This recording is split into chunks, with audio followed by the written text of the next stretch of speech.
kahapon, October 2, si Jericho na mismo ang nagbahagi ng personal shots nila ni Janine na kuha noong araw na iyon.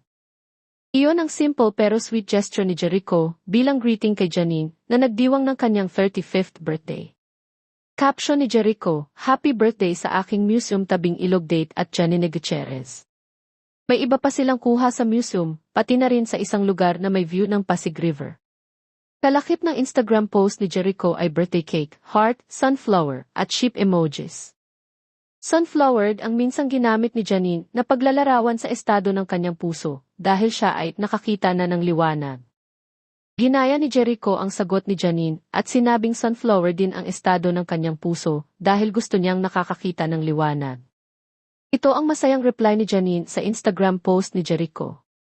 Ang key Instagram official, ayon sa Urban Dictionary website, ay tumutukoy sa isang relasyon na determined official